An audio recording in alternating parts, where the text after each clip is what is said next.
May tanong si Epifanio Jcas Labrador, guys. Pero ang kanyang tanong na ito ay hindi doktrina ng Iglesia ni Cristo, kundi sarili lamang niyang opinion. Panoorin natin. Saan din ba nakasulat sa Biblia na mas mataas ang kalagayan ng anghel kesa kay Hesus Kristo?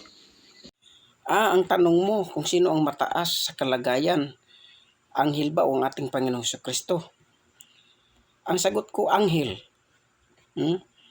Ginawa siya ng mababa ng kaunti kaysa mga anghel. So, mas mataas pa rin ang anghel ng kaunti kaysa ating Panginoong Kristo. Sa kalagayan, kasi yun ang tanong mo. Dahil ang Panginoong Kristo ay tao, ang anghel ay espiritu. Kaya sa kalagayan, mataas ng kaunti ang anghel. Batayan doon sa Hebreo 2:9. Okay na. At saan nakasulat sa Biblia yung black voting?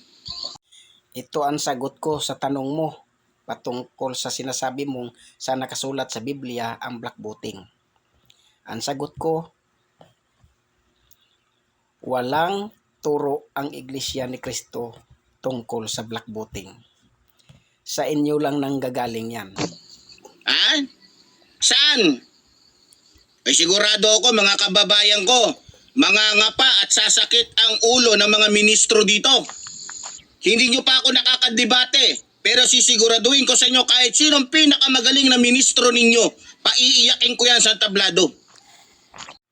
Akala mo naman kung naghamon ito ng debate nakakapuntos na siya doon sa tanong niya Sa membro pa lang hindi ka naman nanalo Sa ministro pa.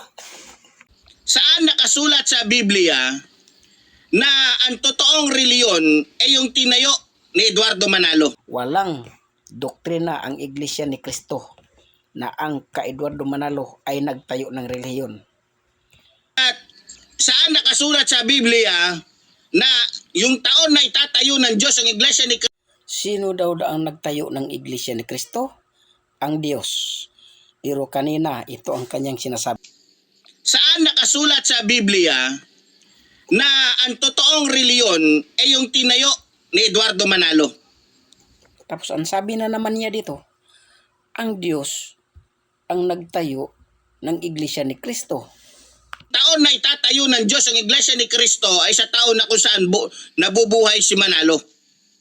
Ito ang tanong ko sa iyo, linawin mo lang sa tanong mo. Ano ang relihiyon na sinasabi mong itinayo ni Eduardo Manalo? At ano naman yung Iglesia ni Cristo na itinayo ng Diyos? Yan ang sagutin mo.